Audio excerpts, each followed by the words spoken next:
tal? ¿Cómo están? Buenas noches. Partiendo de forma distinta en este día, miércoles 18. Sean todos bienvenidos a Melate por UCD Televisión. ¿Cómo estás, Joaco? Bien, ¿y tú, Daniel Ernesto, cómo estás? Súper bien. Hoy día estoy contento porque además voy a recibir un tremendo amigo, un tremendo comunicador, un tremendo periodista de nuestro país, como es Marcelo Comparini. Oye, qué simpático. Sí. Es muy simpático. Viene Marcelo Comparini a contarnos anécdotas de extra jóvenes. Viene a contar además cómo se crea City Tour. Viene Marcelo Comparini a hablar en forma exclusiva acá a Melate por UCD Televisión. Otro ícono noventero, papá. Noventero. Y además él es el causante que yo esté en pantalla. Pero ya suena la música de un grande los días martes y los días miércoles. Está con nosotros nada más y nada menos que el señor Alberto Urquiza. ¿Cómo está, don Alberto? Sí, señor, muy bien. Muy bien, como siempre. Señoras y señores, mira, me voy a parar, señor director, porque tenemos la pizarra de don Alberto. Eso. Sabe que hoy día vamos a hablar, tiene me gusta la música, mi querido Juan Colí. Vaya a hablar de ovnis, como nos caracteriza Alberto, porque este hombre tiene una gama de temas. Vamos a hablar precisamente y nos va a educar con respecto a los terremotos. Y sobre todo tenemos imágenes de terremotos de nuestro país, Alberto. Sí, vamos a hablar de un tema que es muy importante. Vamos a hablar de un tema que tiene que tener educación en los colegios y que no lo tiene. Vamos a hablar de lo que significa la familia, el entorno. Vamos a hablar de lo que significa vivir un terremoto. Yo quiero que en este programa especial que nosotros vamos a hacer, tú vas a ser el público, ¿ya? Absolutamente. Y tú vas a dirigir todas las preguntas como la inquietud del público. Como lo que siempre como el hago, sentimiento profundo, pero más aún. lo que identifica al público. A lo que identifica el público. Porque Primera la verdad pregunta. que es importante, Mire, es la voy a hacer importante al que lo sepamos. Diga. Sí, un ser humano en nuestro país, ¿cuántos terremotos vive? Más o menos una persona que viva 80 años. 80 años, unos 7 a 10. 7. Ah, yo pensé que eran 3. Estáis loco. 7 terremotos. No, compadre. En Chile hay terremotos habitualmente cada 4 a 7 años, sea en distintas partes del país. Nosotros desde el 2000 hasta el 2014 hemos tenido, calculo, unos 3 a 4 terremotos muy violentos. Entonces ya tenemos que en 15 años hay 4. Una persona en Santiago ha vivido, por ejemplo, el del 60, el del 58, el del 60, el del 71, el del 85, ahora llevamos 5. Claro. Ya llevamos 5 en estos pocos ¿Cuándo 35, 40 años. se considera en nuestro país que un movimiento de la Tierra es terremoto? Porque fíjate que después del 2010, cuando tuvimos el 8.8 fue, ¿no es cierto? Ya el 8.8, cuando uno dice 6 grados, incluso 6,5, dice, la gente, no, fue un temblor. Cosa que en otro país sería pero una tremenda catástrofe. A ver, lo que pasa es que lo hablábamos recién con unas personas fuera del estudio, fuera de pantalla, estábamos conversando en el maquillaje. En Chile hay un terremoto 6.5 y la gente, 6.5, Sí, po. como que no tiene importancia. En otro país, hace 3 días atrás, hubo un terremoto en Yunnan, China, 6.1, 400 muertos, 1.800 personas desaparecidas. No. Sí, 6.1. Nosotros, perdóname, un 6.1 nos asusta, nos movemos, nos paramos en la puerta, pero ahí nomás y después vamos y seguimos tomando tecitos, seguimos trabajando sin ninguna preocupación más. Esto la verdad es que es... Y lo es mejor muy de todo, relevante sin tu muertes de pregunta. por medio. Es muy A relevante eso. tu pregunta por un asunto muy simple. Terremoto, temblor y sismo son lo mismo. No tienen ni una diferencia. Un grado 1.5 es un terremoto. Nosotros le damos una gravedad en una intención de pensar cuál es la seriedad que tiene el terremoto como que fuera sobre 6.5. La verdad es que podemos pensar en darle esa gravedad. Oye. Pero la verdad es que hoy día técnicamente un terremoto grado 4, como el que acaba de ocurrir hace unas horas en el norte, está exactamente Como lo mismo. soy el público acá, me voy a tomar tribuna, te voy a pasar y te voy a dar el traspaso si es que vas a necesitar Dele, la compadre. pizarra, Alberto. Partamos de inmediato. ¿Qué significa esto de cuando uno escucha en las noticias un temblor, un terremoto? Esto que fue en escala Richter, escala... ¿Cuál es la otra? Mercalli. Mercalli. Es. Una creo que es de percepción, la otra tiene que ver con medición y con instrumentos. Me gustaría saber eso. Mercalli. Mercalli. Es el golpe, es el impacto que causa un daño. Se Ya. mide el daño, el efecto que tiene en las personas, en el sentimiento violento de lo que las personas están. Es el impacto, el daño que causa. Ya. Y Richter es la fuerza que tiene. Ya. La fuerza, el movimiento. Muchas veces hay, por ejemplo, el terremoto que hubo hace 48 horas en la zona de Indonesia con Nueva Guinea, para algunos fue 6.2, para otros fue 6.9. ¿Cuál es la diferencia? Que uno es Richter y el otro es Mercalli. Mercalli. Así de simple. Perfecto. Entonces uno mide daño, efecto, una percepción, y el otro mide la fuerza efectiva que tiene como movimiento sísmico. Ok, ¿y los grados en qué manera cómo se va graduando esto? No, la graduación, la verdad es que ni siquiera en la pizarra alcanzaría. Un grado es cientos de veces más grande que el otro.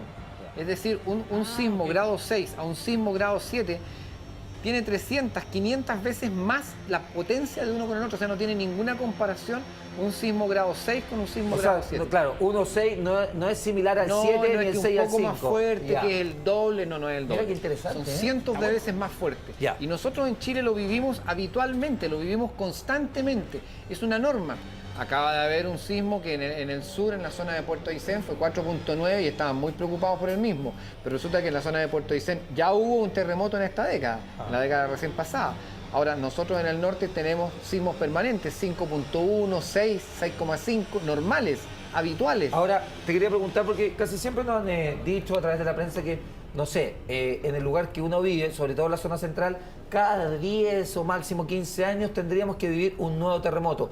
¿Eso es gradual así? ¿Es intermitente? ¿O uno va viendo los terremotos, qué sé yo, zona central, en el norte de nuestro país, en el sur de nuestro país? ¿O es verdad que cada este periodo más o menos tendríamos que vivir un terremoto? Cada vez en el periodo tendríamos que vivir un terremoto. ¿Cada 10 o 15 años estoy en lo correcto? Menos, es mucho menor, es mucho menor. Son aproximadamente entre 4 y 6 años que se está viviendo un temblor, un terremoto violento. Normalmente entre 4 y 6 años es lo que se demora en que haya un sismo violento. O sea, el 2010 ya tendríamos que estar viviendo otro. Nosotros estamos en la quemada, fíjate, y si tú me preguntas la norma, lo están diciendo los científicos a través de todos los caminos que tienen ellos con los medios de comunicación. En el norte de Chile hay una sismicidad extrema, hay una sismicidad que realmente está sorprendiendo al mundo entero, donde nosotros estamos teniendo temblores permanentes, 4, 10, 15, 20 temblores diarios. ¿Es bueno o es malo? Otra pregunta que la gente se formula, porque cuando se dice, al tener harto temblor o terremoto diario, hay una liberación de energía y eso es bueno. Es bueno y es malo. A ver. Es bueno porque efectivamente en un punto determinado donde está ocurriendo los sismos está liberando energía, pero viendo la macrozona, donde la zona mucho más amplia, efectivamente solo se está liberando en un pequeño sector y no en la falla completa. Lo que está ocurriendo en el norte, probablemente dentro de este poco tiempo que está ocurriendo, los sismos de hace 4 o 5 años atrás a un año más, probablemente en la zona sur de la anterior fractura, hacia la zona sur de Antofagasta, probablemente en ese sector sería un sismo muy fuerte ahora pronto. Pregunta, ¿me puedo, permiso, señor director? Pero sí. La otra vez hacíamos el dibujito, perdónenme el dibujo. Ahí está Bifiri. Ah, y este es Chile, ¿eh? Es que le mando un saludo a Bifiri porque les tengo gran cariño en Bifiri, ahí el tripartito Bolivia, Perú, Chile. Saludo a la primera comisaría. Nuestra gran frontera en la parte norte. En la parte norte, Bifiri, grande Bifiri. Sí. Una vez comí unos tallerines ricos de los pacos de Bifiri. Saludos, Pablo. Saludos a toda la que... Ya, de verdad, me invitaron ahí, yo andaba mochileando. Si viene la placa por este sector, ¿por qué si la placa llega al continente y nos afecta a todos como país, se va dando enjambre en la zona norte de nuestro país? Buena pregunta, Daniel Ernesto. Oye, que estoy creativo hoy día. Fíjate, viejo, que la placa, esto es un continente completo, Claro, que se está metiendo debajo. El movimiento de la placa no es una línea, es una estructura que tiene movilidad, que se desplaza a distintas velocidades. En la zona norte ya se quebró un trozo. Esta zona no se ha liberado la tensión desde la zona sur de Perú hasta la zona sur del extremo en donde estuvo en este momento el terremoto anterior. No se ha liberado la tensión, sigue tensa y esa tensión está bajo la tierra desde la zona cordillerana, frontera con Argentina, hasta la zona bajo el mar en la costa de Chile. o sea, se está Toda esta moviendo zona ahí, está se flexible. está moviendo, directamente está advirtiendo una alta sismicidad y está advirtiendo que va a haber un sismo de gran envergadura. Así de simple. Otro más, porque ya el norte vivió un sismo de tremenda envergadura, entonces la gente, que no se nos asuste la gente del norte. A ver, nosotros vamos a ver imágenes.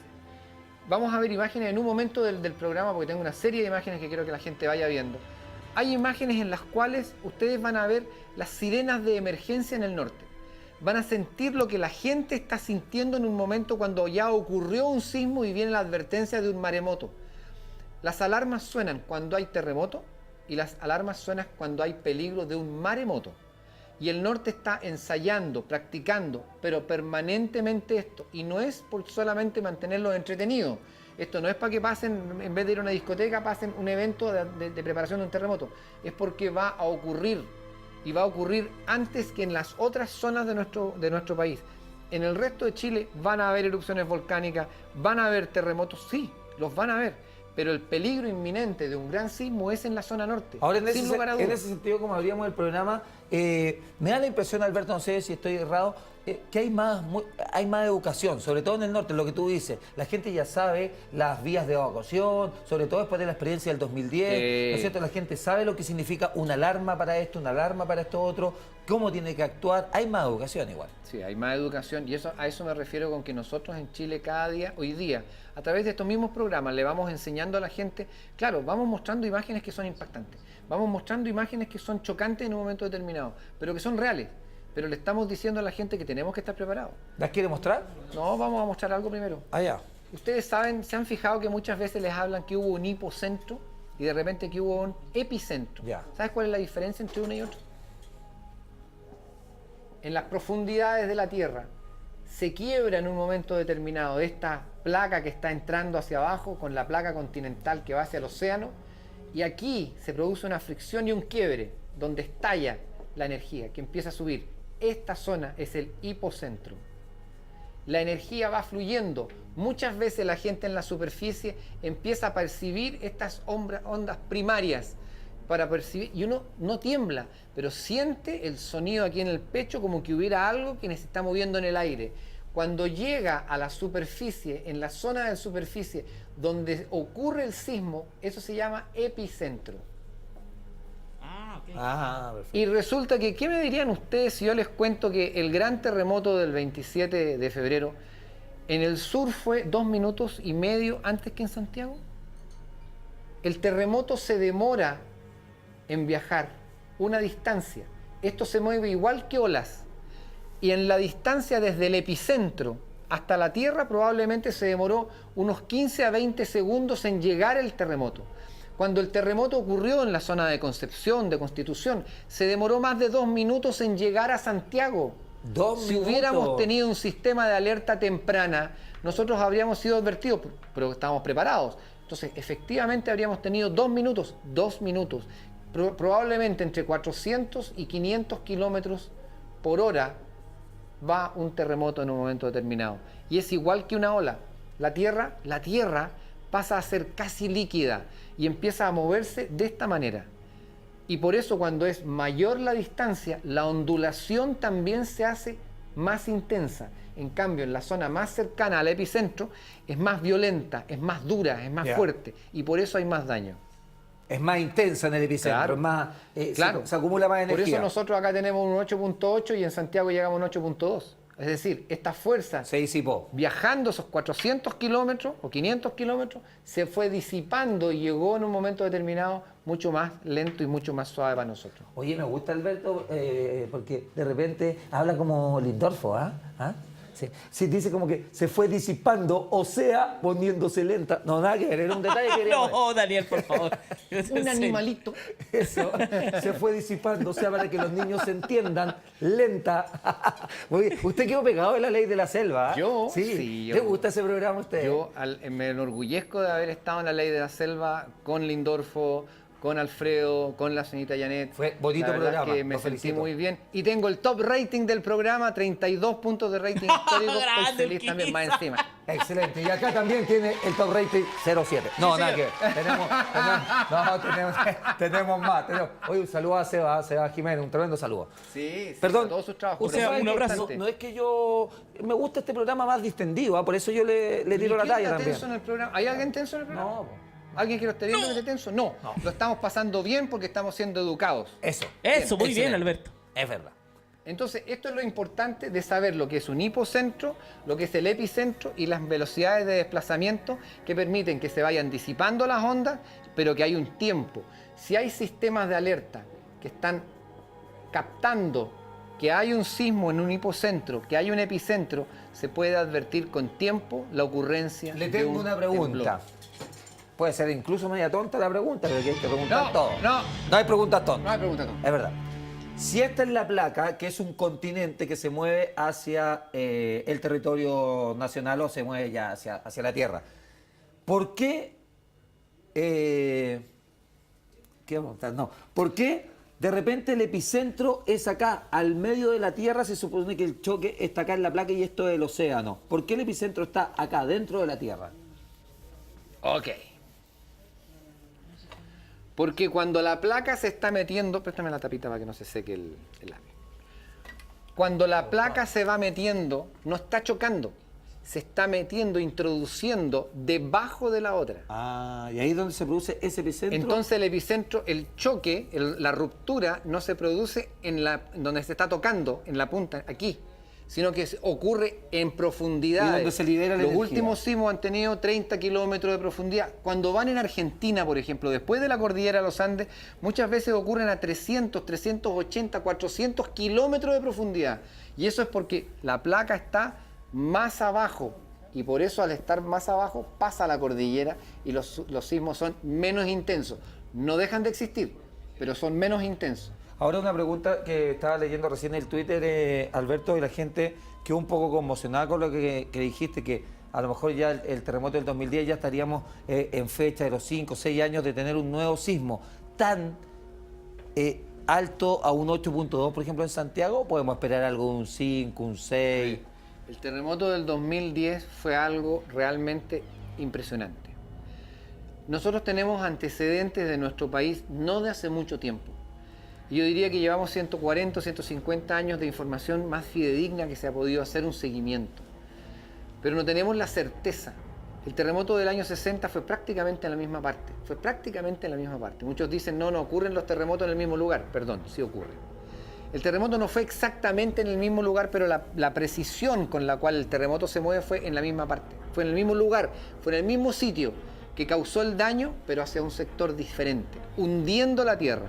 Pero la cordillera se va levantando, por lo cual en un momento determinado nosotros podemos tener hundimientos de tierra o levantamientos de tierra dependiendo de las características del sismo.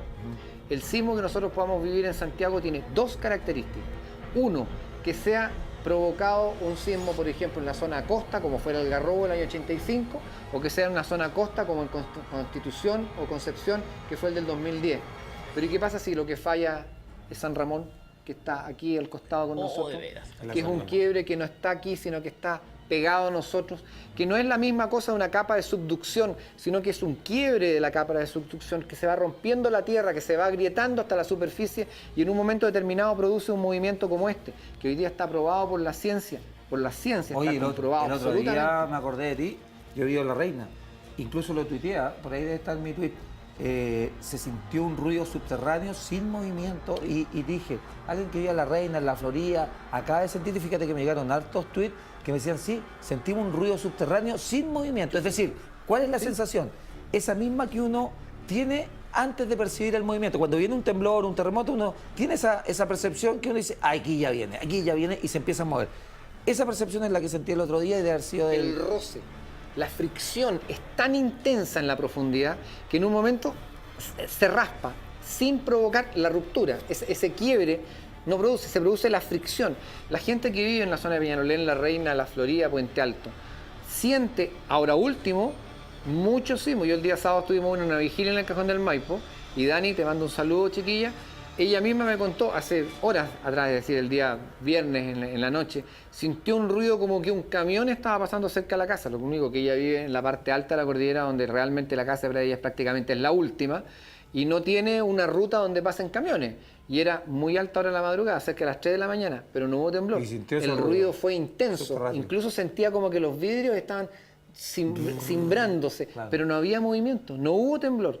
En una ocasión, hace varios años atrás, yo sentí uno de estos sismos en la Florida, en mi casa en la Florida, y cuando estaba yo ahí, llamé inmediatamente a ONEMI para ver de qué magnitud había sido el temblor y no había habido ninguno, porque esto está focalizado en esta zona, eso está ocurriendo solo en este sector, no en el resto. Quiero hacerle otra pregunta, Dale. y esto tiene que ver además con, no con un mito, sino que lo que nos han dicho siempre los medios de comunicación. Obviamente está en la misma placa que tenemos en Chile y también en Japón, ¿no es cierto? Por ser ¿No? ¿No es la misma placa? ¿Por qué siempre se dice que, oye, ¿sabes qué? Hubo un terremoto en Japón, por lo tanto tiene que venir en 12 horas más un temblor o un terremoto en nuestro país? Un maremoto. Y un maremoto, claro. Siempre se indica como que si allá pasa algo, aquí también vamos a tener un partir al movimiento. revés. Efectivamente, un maremoto puede tener una consecuencia donde en un momento determinado el terremoto que hay es tan violento que sacude las aguas y las aguas se van moviendo como una onda a través de todo el Océano Pacífico y aproximadamente unas 22, entre 20 a 24 horas después del terremoto en Japón, nosotros vamos a tener marejadas en Chile. Y las marejadas pueden ser como las que hubo el 2010, que llegaron incluso a romper algunas Sí, cosas. eso es fácil de entender. Eso es fácil de entender. Lo que no entiendo es que siempre también nos han dicho en términos de terremoto. Porque que te están engrupiendo, por eso. Ah, ya. Porque te están mintiendo. Porque no te están diciendo la verdad. Si hay un terremoto en Uzbekistán o hay un terremoto en Japón, ¿puede haber un terremoto en Chile? Voy a dibujar una línea. O sea, puede haber, pero no es porque sea por la consecuencia. Exactamente. Acá está el continente americano, con Chile a la cabeza, con Brasil. Acá está Centroamérica, está Estados Unidos. Acá está Alaska, acá está Rusia, Japón, etc. Esta línea se denomina el cordón de fuego del Pacífico. Esta línea del cordón de fuego del Pacífico tiene diferentes placas, como por ejemplo la placa de Nazca, que es esta. Acá, en esta zona de Centroamérica, hay otra placa que se llama placa de los cocos. Y en Japón hay otra placa, y en esta zona hay otra placa. Y todas estas placas se están moviendo en distintas direcciones. En esta zona, al centro del Océano Pacífico, hay una zona en la cual está saliendo tierra desde el interior, como volcanes. Y esto está saliendo en estas direcciones. Y esto es lo que va empujando a las placas hacia la dirección opuesta. Es decir, el Océano Pacífico está creciendo cada día más y nosotros estamos recibiendo la presión natural, que en el Océano Atlántico también existe, donde sale desde el interior esta energía que va empujando el continente americano completo hacia acá. Por eso no es que solamente la placa de Nazca se mueve, el continente americano también se está moviendo hacia la placa de Nazca.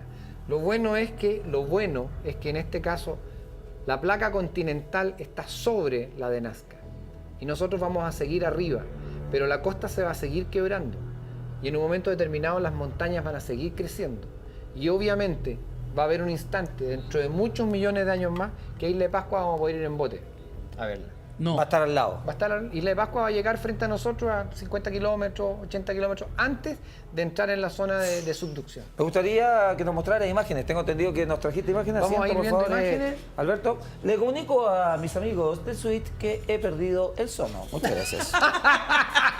Así que no me indiquen nada. Así que... Ah, ok. Es familiar este programa. ¿Eh? Me encanta porque es como familiar. No quiero meter. Ya. Imágenes muy cortitas, a ver qué nos trae. Veamos algunas imágenes, rápidamente vamos a ver algunas imágenes justamente para que ustedes puedan captar el temor que tiene la gente. Se produce principalmente porque no estamos acostumbrados como sociedad, como estructura humana, a estar viviendo el movimiento y la violencia de lo que significa un terremoto.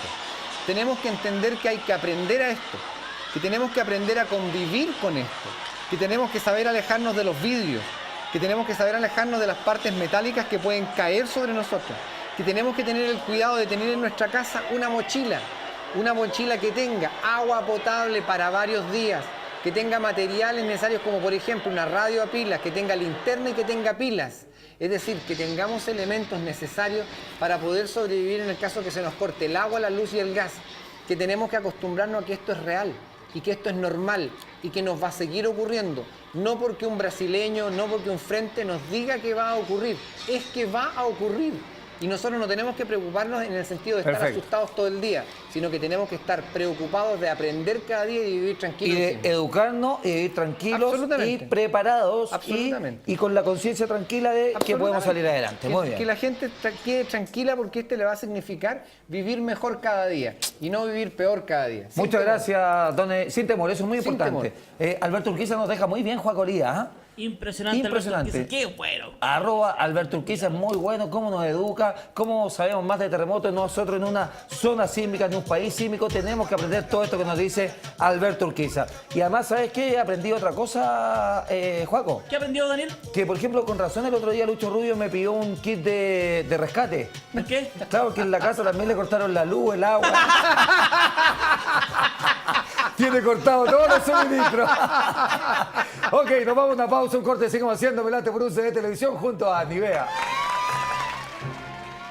El otro día con un amigo conversábamos sobre las cosas que más nos irritan a los hombres. Esas situaciones que te hacen querer chutear lo primero que se te cruce. Por ejemplo, cuando estás en tu casa con amigos viendo un partido y típico que en la jugada más importante tu polola te empieza a preguntar algo. Uno dice sí, sin siquiera saber de qué están hablando. Y ella insiste y sigue preguntando. Hasta que terminas parándote para evitar que se transforme en una pelea. Y ahí ya te perdiste la mejor jugada del partido. Para esas situaciones y muchas otras, antitranspirante Nivea Men Sensitive Protect. No irrita, protege.